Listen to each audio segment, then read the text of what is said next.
नाही, विकास करायचा असेल तर जाधव कुटुंबियाशिवाय पर्याय नाही आहे. आणि जाधव कुटुंबीय म्हणजे कसं आहे, त्यांचं एक ब्रीदवाक्य आहे, एक कॉल प्रॉब्लेम सॉल्व. मग मुरली जाधव दादा असू दे, दीपक दादा असू दे किंवा करण असू दे. आणि आता सृष्टी वहिनी जरी फर्स्ट टाइम जरी असल्या तरी करण आणि मुरली दादांचं कार्य इतकं म्हणजे मोठं आहे की लोक विसरू शकत नाहीत. करण जाधव किंवा मुरली जाधव साहेब हा राजकीय घराण्याचा वारसा, राजकीय म्हणण्यापेक्षा समाजसेवेची बांधिलकी. गेली 10-12 वर्ष ते त्यांच्या परिवारातून आहेत, अग्रेसर आहेत. आणि त्यांच्या ह्या कामामुळेच लोक त्यांना अगदी 100% निवडून आणतील, यात काही वादच नाही. आणि दादा माजी महापौर असल्यामुळं त्यांनीही खूप कामं केलेली आहेत. त्यांच्या घरामध्ये त्यांचा तसा अनुभव पण आहे. आणि आतापर्यंत रस्त्यांची कामं झालेली आहेत, बागेचं पण काम झालेलं आहे. करण जाधव आणि मुरली जाधव त्यांना गल्ली बोळातलं सगळं माहित आहे. किरकोळातलं किरकोळ काम असू किंवा मोठ्यातलं मोठं काम असू दे, सगळं करणार. त्यांचं घराणं कसं गेले 20 वर्ष आमच्या राजारामपुरीमध्ये कार्यरत आहे. आणि मेन म्हणजे अनुभवी आहे. एकतर त्यांच्या सासूबाई, सासरे, परत त्यांचे जे दीर वगैरे आहेत ते कार्यरत आहेतच इथं पहिल्यापासून. आणि करण सुद्धा, मी जर इथून चालले असेल तर बाबा काकी थांबा, तुम्हाला मी गाडीवरनं सोडतो, कशाला चालत चाललाय तुम्ही, एवढं म्हणजे त्याचं हे आहे बोलणं. काम सांगितलं म्हटलं की ते 100% सांगितलेल्या वेळेच्या आधी पूर्ण होणार, एवढी लोकांना खात्री आहे, शाश्वत आहे.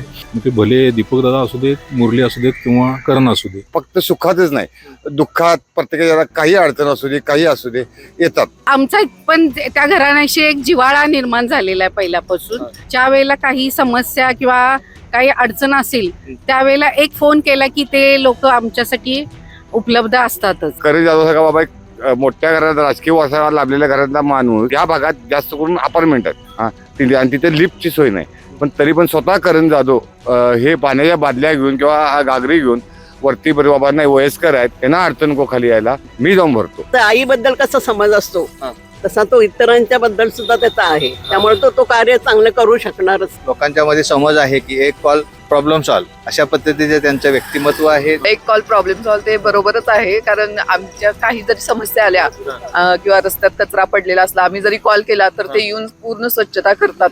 की आपल्या ह्या भागातून मुरली जाधव असू देत किंवा करण जाधवांचे मिसेस असू देत, त्या दोन्ही सीटा निवडून आल्यात, जमाच आहेत, प्रश्नच नाही आहे. जेव्हा फॉर्म भरला तेव्हाच त्यांना सांगितले दादा टेन्शन घ्यायचं कारण नाही.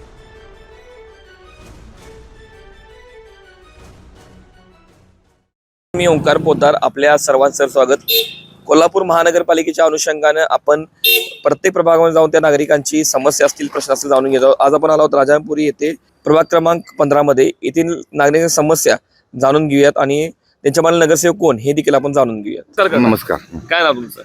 दीपक दामसांडेकर. बरं, काय वाटतंय काका या तुमच्या राजारामपुरी भागाचा विकास प्रभाग क्रमांक 15 मध्ये विकास कोण चांगल्या पद्धतीने करू शकतो? प्रभाग क्रमांक 15 मध्ये मुरली जाधव साहेब या आहेत पहिल्यापासून नगरसेवक. त्यांना आता भाजपच्या तर्फे 16 मध्ये तिकीट मिळालेलं आहे. तर त्यांच्या सूनबाई आहेत, म्हणजे मोठे भाऊ आहेत त्यांचे दीपक जाधव साहेब माजी महापौर, त्यांची सून आहेत. आणि करण जाधवची यांच्या मिसेस आहेत. तर त्यांचं सुद्धा गेले 10-12 वर्ष कार्य सृष्टी जाधवांचं, म्हणजे करण जाधव किंवा मुरली जाधव साहेब हा राजकीय घराण्याचा वारसा, राजकीय म्हणण्यापेक्षा समाजसेवेची बांधिलकी ह्या दृष्टिकोनातून करतात. फक्त सुखातच नाही, दुःखात प्रत्येकाला काही अडचण असू दे, काही असू दे, येतात.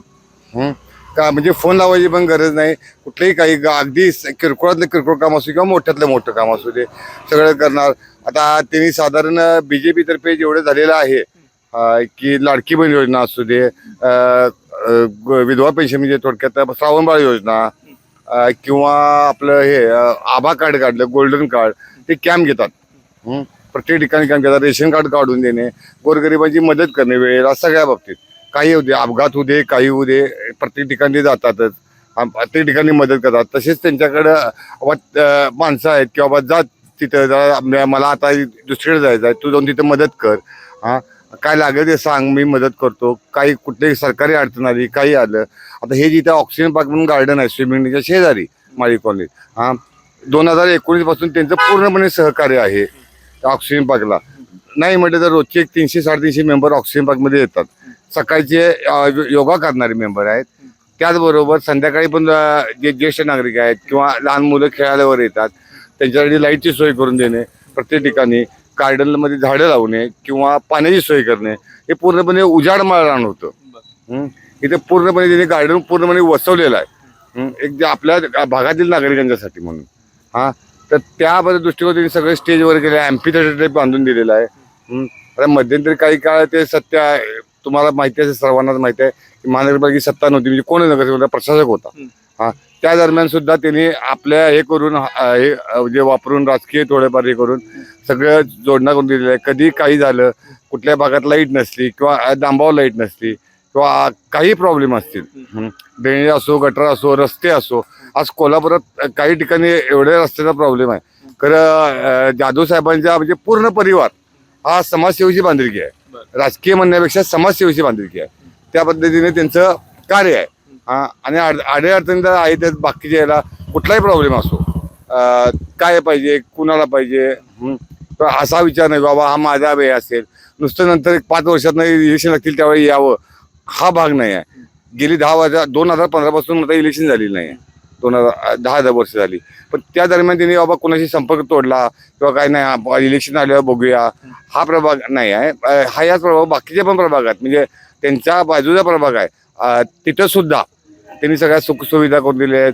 कुठं काय आता ओढा आहे, राजापूर चौथ्याली तो ओढा आहे, ओढा तुंबलेला असा स्वतः बघून थांबून स्वतः JCB मशीन लावून महानगरपालिकेचे कार्यकारी अधिकाऱ्यांना वगैरे सगळं सांगून किंवा कधी वेळ पडली तर स्वतःच्या ओळखीने मशिनरी लावून साफसफाई करून देणे, फवारणी करणे, डासचं वगैरे होऊ नये किंवा इतर वेळ. कोरोना काळात सुद्धा करण जाधवांचं एवढं मोठं कार्य आहे, पाणी चौथ्या मधल्यापर्यंत पाणी पोचवणे टँकरने, किंवा अगदी करण जाधव सारखा बाबा एक मोठ्या घरात राजकीय वारसा लाभलेल्या घरातला माणूस स्वतः कळशा घेऊन पाणी बादल्या, वयस्कर आजी कोणतरी आहेत. आता आपण इथं या भागात जास्त करून अपार्टमेंट आहेत आणि तिथे लिफ्टची सोय नाही, पण तरी पण स्वतः करण जाधव हे पाण्याच्या बादल्या घेऊन किंवा घागरी घेऊन वरती बाबा नाही वयस्कर आहेत, त्यांना अडचण नको खाली यायला, मी जाऊन भरतो.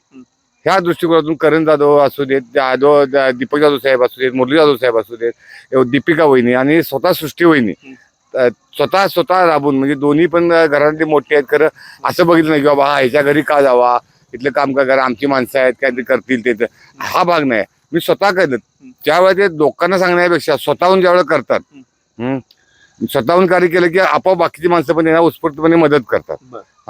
ह्या बाबतीत त्यांनी केलेलं आहे. इथं आता ऑक्सिजन पार्क योगाच्या गार्डनला लोकांच्या आरोग्यासाठी त्यांनी विविध योजना राबवलेल्या आहेत, सगळं करतात.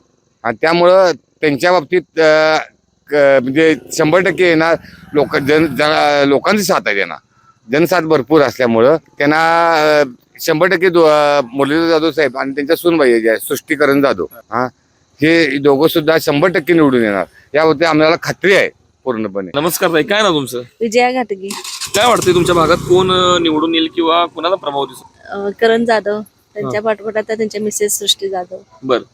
गेली 10-12 वर्ष ते त्यांच्या परिवारातून आहेत, अग्रेसर आहेत, काम करत आहेत. त्यांनी बरीच कामं केलेली आहेत. लाडकी बहीण योजना आणली, परत श्रावण बाळ योजनाचं, परत आमच्या ज्येष्ठ नागरिकांसाठी मोफत योगा सुरू केलं. आणि आता बरंच काही करणार आहेत, जसं भटक्या कुत्र्यांचं प्रश्न मिळवणार आहेत, ऑक्सिजन पार्क मध्ये टॉयलेटची सोय करणार आहेत, रस्ते कामाचं त्यांनी बरंच हे केलंय. जिथे जिथं पाणी टंचाई असेल तिथे मोफत टँकरनं पाणी पुरवठा केलेलं आहे. बरंच काही त्यांनी केलेलं आहे आणि सृष्टी जाधव विकास मोठा करतील असं. तुमच्या भागात कोण विकास करला असं वाटतंय तुम्हाला? सृष्टी जाधव नक्कीच करत, सृष्टीकरण जाधव नक्कीच करणार. असं का वाटतं, एवढा म्हणजे विश्वास का त्याच्यावर? होय, कारण ती महिलांसाठी ती पण आणि करण जाधव पण खूपच धडपडतात. आमच्या ऑक्सिजन पार्क मध्ये पण त्या खूपच मदत करतात. महिलांसाठी त्या खूप धडपडत आलेल्या आहेत. या सर्व कामं ती करतात आणि महिलांना सगळ्या म्हणजे बचत गट हे सगळं ते करू शकतात. बरं, काय वाटतंय तुमच्या भागाचा विकास कोण करेल असं तुम्हाला वाटतंय? आतापर्यंत आम्ही पाहिलेल्याप्रमाणे सृष्टींच्या कुटुंबातूनच विकास होऊ शकेल असं मला वाटतं, कारण त्यांना तसा ज्ञान आहे, अनुभव आहे आणि त्यांची तेवढी जनसामान्य मध्ये प्रतिष्ठा आहे, त्याच्यामुळं मला तसं वाटतंय. बरं, आणि काय विकास कामं याच्यात झालेले त्यांच्या बाबतीत काय? विकास कामं रस्त्यांची कामं झालेली आहेत आणि दादा माजी महापौर असल्यामुळं त्यांनीही खूप कामं केलेली आहेत. त्यांच्या घरामध्ये त्यांचा तसा अनुभव पण आहे आणि आतापर्यंत रस्त्यांची कामं झालेली आहेत, बागेचं पण काम झालेलं आहे आणि लोकांच्या ज्या काही समस्या आहेत त्याच्या एक असं लोकांच्या मध्ये समज आहे की एक कॉल प्रॉब्लेम सॉल्व अशा पद्धतीचे त्यांचं व्यक्तिमत्व आहे, त्यांचं कामाची धडाडी आहे. तर एकंदर तुमच्या या भागाचा विकास कुणाच्या मार्फत होईल असं वाटतं? जाधव कुटुंब म्हणजे त्यांचं एक कॉल प्रॉब्लेम सॉल्व ते बरोबरच आहे. कारण आमच्या काही जरी समस्या आल्या किंवा रस्त्यात कचरा पडलेला असला, आम्ही जरी कॉल केला तर ते येऊन पूर्ण स्वच्छता करतात. आणि म्हणजे त्यांचं काम फार छान आहे, व्यवस्थित आहे सगळं करणं. आणि काही जरी समस्या आली, आम्ही कॉल केला तर ते त्या समस्या निर्गुण पार पाडतात. बरं, एक महिला म्हणून त्या मोठ्या प्रमाणात या राजापूर सारख्या उच्चभ्रू एरियाचा विकास करू शकतील इतकी गॅरंटी वाटते का तुम्हाला? म्हणजे पहिल्यापासूनच त्यांचं कुटुंब समाजसेवेतच आहे, त्यामुळे त्या करणारच नक्की 100%. काय सांगाल, काय कोण विकास करेल तुमच्या या प्रभाग क्रमांक 15? नाही, त्यांचं घराणं कसं गेले 20 वर्ष आमच्या राजारामपुरीमध्ये कार्यरत आहे आणि मेन म्हणजे अनुभवी आहे. एकतर त्यांच्या सासूबाई, सासरे, परत त्यांचे जे छोटे दीर वगैरे आहेत ते कार्यरत आहेतच इथं पहिल्यापासून. म्हणजे वारसा आलेलाच आहे पहिल्यापासून सेवेचा जनतेच्या. त्यामुळं सृष्टी म्हणजे आता ज्या उभारल्यात प्रभाग क्रमांक 15 मधून, त्या नक्कीच आमचे जे काय प्रॉब्लेम असतील महिलांचे वगैरे ते सॉल्व्ह करणारच. कारण का तर एक आमचा पण त्या घराण्याशी एक जिव्हाळा निर्माण झालेला आहे पहिल्यापासून. आणि आम्ही अनुभवलेलं आहे की ज्या वेळेला काही समस्या किंवा काही अडचण असेल त्यावेळेला एक फोन केला की ते लोक आमच्यासाठी उपलब्ध असतातच. त्यामुळे एक विश्वास आहे की त्या जर निवडून आल्या तर नक्कीच आमच्या भागाचा विकास होणारच नक्की. बरं, ताई काय एकंदरीत सांगाल की तुमच्या त्या भागामध्ये महिला समस्या ते सोडवू शकतील असं वाटतंय का? हो, नक्कीच वाटते. कारण तिच्या सासूबाई ह्या माझ्या 25 वर्षापासून संबंध आहेत त्यांचे. त्यांच्या मिस्टर आणि माझ्या दुकानचं ओपनिंग केलेलं आहे दीपक जाधवांनी, उपमहापौर होते त्यावेळेला. त्यामुळे त्यांच्यावर खात्री आहे सुनेबद्दल आणि मुलाबद्दल पण खात्री आहे. खूप कार्य चांगलं आहे त्यांचं पहिल्यापासून. आमच्या योगा केंद्रासाठी सुद्धा भरपूर मदत करत असतात. काय एक फोन केला तरी ते लगेच हजर असतात.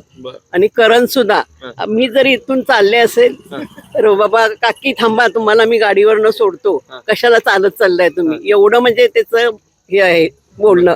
म्हणजे आईबद्दल कसा समज असतो तसा तो इतरांच्या बद्दल सुद्धा त्याचा आहे. त्यामुळे तो कार्य चांगलं करू शकणारच. मला एक सांगा की राजारामपूर सारखा या उच्चभ्रू एरियामध्ये मोठ्या प्रमाणात चांगल्या पद्धती वस्ती असताना या ठिकाणचा विकास कोणामार्फत होईल असं वाटतंय तुम्हाला? नाही, विकास करायचा असेल तर जाधव कुटुंबियाशिवाय पर्याय नाही आहे. आणि जाधव कुटुंबीय म्हणजे कसं आहे, त्यांचं एक ब्रीद वाक्य आहे, एक कॉल प्रॉब्लेम सॉल्व. मग मुरली जाधव दादा असू दे, दीपक दादा असू दे किंवा करण असू दे. आणि आता सृष्टीवहिनी जरी फर्स्ट टाइम जरी असल्या तरी करण आणि मुरली दादांचं कार्य इतकं म्हणजे मोठं आहे की लोक विसरू शकत नाहीत. आणि सृष्टीवहिनी असले तरी असं काही फरक पडणार नाही, कारण करण जाधव आणि मुरली जाधवांचं म्हणजे काम इतकं आहे की आपल्या ह्या भागातून मुरली जाधव असू देत किंवा करण जाधवांचे मिसेस असू देत, त्या दोन्ही सीटा निवडून आल्यात जमाच आहेत, प्रश्नच नाही आहे. जेव्हा फॉर्म भरला तेव्हाच त्यांना सांगितले दादा टेन्शन घ्यायचं कारण नाही. आणि कसं आहे, आपल्या ह्या प्रभागामध्ये प्रॉब्लेम कोणताही असू दे म्हणजे दादांना फक्त कानावर घालायचा अवकाश. मग ते भले दीपक दादा असू देत, मुरली असू देत किंवा करण असू दे, काम सांगितलं म्हटले की ते 100% सांगितलेल्या वेळेच्या आधी पूर्ण होणार एवढी लोकांना खात्री आहे, शाश्वत आहे. आणि त्यांच्या ह्या कामामुळेच लोक त्यांना अगदी 100% निवडून आणतील, यात काही वादच नाही. आणि सृष्टीवहिनीने याचा भरपूर फायदा होणार आहे. नमस्कार. नमस्कार. काय वाटतं राजारामपुरी या भागाला तुमच्या विकास 15 प्रभाग कोण करेल? प्रकाश पत्र भोसले बोलतोय. मी प्रभाग क्रमांक 15 मध्ये माझं मतदान आहे. तर करण जाधव या उभारलेले आहेत. आणि करण जाधव आमचा घरोबाच आहे, त्यामुळं ते काम करू शकतील असं आम्हाला वाटते. त्यामुळे तिने केलेलं आहे आतापर्यंत जवळजवळ सगळं आमच्या भागात केलेलं आहे कार्य सगळे. त्यामुळे ते निवडून येण्याच्या शक्य. बरं, कुठेतरी असं वाटत नाही का विरोधकांच्या मार्फत चांगल्या पद्धतीने जर समजा प्रचार करण्यात आला किंवा त्यांनी चांगल्या पद्धतीचे तुम्हाला आश्वासन दिलं, त्यांचं सुद्धा कुठेतरी या ठिकाणी निवडून येऊ शकतील? आता काय झालंय, आश्वासन देऊन आमच्या इथं काहीच केलं नव्हतं. करण जाधव आणि मुरली जाधवांनी संपूर्ण आमचा भाग शाळा हे केलेला आहे. त्यांना गल्ली बोळाला सगळं माहित आहे, त्यामुळे ते कार्य करतात. त्यामुळे दुसरं कोणी आलं तरी आमच्यात हे होणार नाही.